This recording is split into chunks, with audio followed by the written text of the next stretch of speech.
Well, tonight was especially important for a number of candidates on the stage during the debate. One of them, Congresswoman Tulsi Gabbard, made it count. She became the top trending candidate on Google. Congresswoman Gabbard joins me now. Thanks so much for being with us. How did you feel it went for you tonight? It was a good opportunity to have that platform to be able to address a lot of the major issues that we face. There's never quite enough time to get into these issues, but nonetheless, I think we were able to cover a lot. I want to play an exchange you had with Kamala Harris, Sure. Which obviously got a huge amount of attention. Let's watch.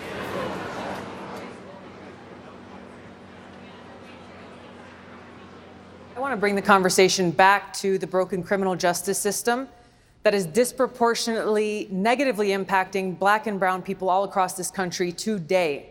Now, Senator Harris says she's proud of her record as a prosecutor and that she'll be a prosecutor president, but I'm deeply concerned about this record. There are too many examples to cite, but she put over 1,500 people in jail for marijuana violations and then laughed about it when she was asked if she ever smoked marijuana. She blocked evidence. She blocked evidence that would have freed an innocent man from death row until the courts forced her to do so. She kept people in prison beyond their sentences to use them as cheap labor for the state of California. And she fought to keep cash bail system in place that impacts poor people in the worst kind of way. Thank you, Congresswoman. Senator Harris, your response. As the elected Attorney General of California, I did the work of significantly reforming the criminal justice system of a state of 40 million people, which became a national model for the work that needs to be done. And I am proud of that work. And I am proud of making a decision to not just give fancy speeches or be in a legislative body and give speeches on the floor, but actually doing the work of being in the position to use the power that I had to reform a system that is badly in need of reform. How did you feel that went? She never answered the question. She never addressed the issues that I brought up. And these are examples that have been widely reported and documented. I think the people deserve answers, given she said tonight a few times how proud she is of her record. Yet there are too many people in California who have directly suffered, families who've been torn apart, people who have individually been harmed because of the decisions that she made as Attorney General. You clearly, your team had done your research and had facts down. Was your plan always to focus on her, or did you have other plans to focus on other people if the opportunities came up? No, I didn't come into this with that kind of tactical strategy. Obviously, we're aware of the different positions that other candidates have taken, and given the opportunity, discussing this incredibly important issue of criminal justice reform, one where now there is bipartisan support to actually bring about the kind of change that we need to see. People like Kamala Harris need to be held accountable for their record, not for something that she said or did 50 years ago. This is something that she did in her last job before she was elected as a U.S. Senator. In terms of health care, where are you on the spectrum of, We've been hearing a lot about that. Yes, Medicare for all, Yeah. or improve Obamacare. Yeah. Where are you? Well, first, let me just say our objective has to and must be making sure that no person, no American who is sick in this country should go without care because they can't afford it. That's why I have been and continue to be a supporter for Medicare for all that would guarantee that health care, that quality health care for every single American in this country. I also believe, like every other developed country in the world that has universal health care, that there is a role for private insurance to play for those who want it. Do you think for those who are embracing taking away private insurance from people, ultimately, is that just strategically, politically, a non-starter? I don't know about the politics of it. I just think about it from the perspective of people, of the American people. That if all of a sudden you are taking away their choice, that's not a very American thing, in my opinion. I think our responsibility as leaders is to meet the challenge and address the problems that people are facing, that they are suffering because of big insurance and big pharma's influence over our healthcare system for so long, how they are profiting on the backs of sick people. So let's do our job, try to bring down the cost of healthcare in this country that's exorbitant.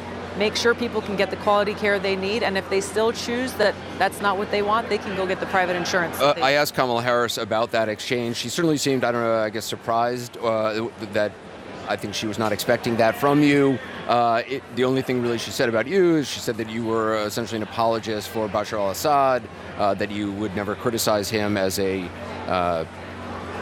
dictator or murderer. I think it's unfortunate and a disservice to voters in this country that she resorts to cheap smears rather than actually addressing her record, the issues that I've raised, and the fact that she said she is proud of this record. If that's the case, then voters deserve to hear about why she's so proud of the lives that she has negatively impacted, the families that she's torn apart in California. If voters are wondering, what is your take on Bashar al-Assad, what do you say? My take is one of a soldier, where I've seen the cost of war firsthand. In Iraq, serving in a medical unit every single day, confronted with that high human cost of war. So I will never apologize for doing all that I can to prevent more of my brothers and sisters from being sent into harm's way to fight counterproductive regime change wars that make our country less safe, that take more lives, and that cost taxpayers trillions more dollars. So if that means meeting with a dictator or meeting with an adversary, absolutely, I would do it. This is about the national security of our country. I understand that position. Do you consider him a torturer or a murderer? That's not what this is about. I don't defend or apologize or have anything to do with what he has done to his own people. But if you're president of the United States, it's fine if you want to meet with somebody, but there's traditionally a role of a president of the United States calling out human rights abuses overseas. Bashar al-Assad is head of a regime which has disappeared many people as his father. Here's the way that I look at it, and the kind of leadership, the example of leadership that I follow is one where Kennedy met with and worked with Khrushchev to forge a deal that would keep the American people safe. Where obviously Reagan met with Gorbachev, Roosevelt met with Stalin, worked with Stalin, Nixon met with Mao. These are the kinds of leaders who think about things at a very practical and real level about how to keep our country and the American people safe. Stalin murdered 20 million people. That's my point, exactly. Right. Yet Roosevelt not only met with him, but he allied with him to bring about an end to that war. But I'm sure Roosevelt would have acknowledged that Stalin murdered millions of people. You don't want to. I don't dispute that. Again, my focus. But you won't say anything about that about Bashar al-Assad. I've been very outspoken about this before. These are things that are being used as detractions away from the central issue, which is we are still waging a regime change war in Syria today. We still have troops in Syria today, troops who are dying. That's my focus. That's why I'm running for president, to bring about this sea change in our foreign policy. I hadn't planned to go down this road, but I understand the not wanting to get involved militarily, and certainly as a veteran, you have more of a right than anybody to talk about that and have an opinion about it. Just on a factual basis, Bashar al-Assad is a murderer and a torturer. Do you not agree with that? I don't dispute that. You don't dispute that. Okay. You said something on the stage that really I found very powerful, and I think people who do not have who have not served overseas, who do not have a loved one currently serving, who have served, understand. The word you used was betrayal. Yeah. Can you just talk to me a little bit about where you see that and how that motivates you? This is something that I've lived, and so many of my brothers and sisters in uniform have suffered the consequences of leaders who have lied to us as an excuse to go and wage a regime change war, to topple a dictator. It was very intentional. Over 4,000 of my brothers and sisters in uniform were killed as a result of that.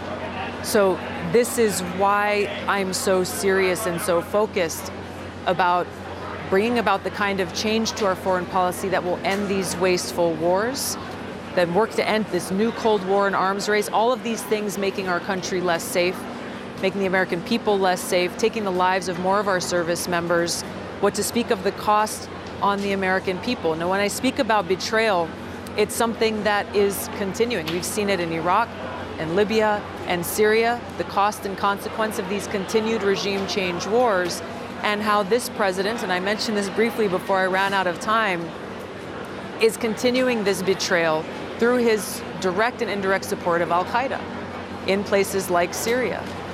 Syria is in the city of Idlib. It is the headquarters for al-Qaeda. Now, Trump is still trying to overthrow the regime of Assad, and And he has threatened anyone who goes after al-Qaeda in this city of Idlib, where they are in control of the whole city, then he will use our military to go against whoever attacks him there. This is a betrayal to me, every single service member, every single family who lost a loved one in the attacks on 9/11, every single American. But that does sound like, I mean, a talking point of the Assad regime. I mean, the Assad regime has said this is just about the truth. I mean, Brett McGurk himself, who served under the Obama administration and again under the Trump administration, he was been quoted saying that al-Qaeda is stronger than ever before and their stronghold is in Idlib. So why is Trump then making threats to anyone who threatens to go after them in Idlib that he will use our military to go after them? How do you explain that? How do you explain that to the 9/11 first responders, people who are still dealing with the after effects of that attack on 9/11?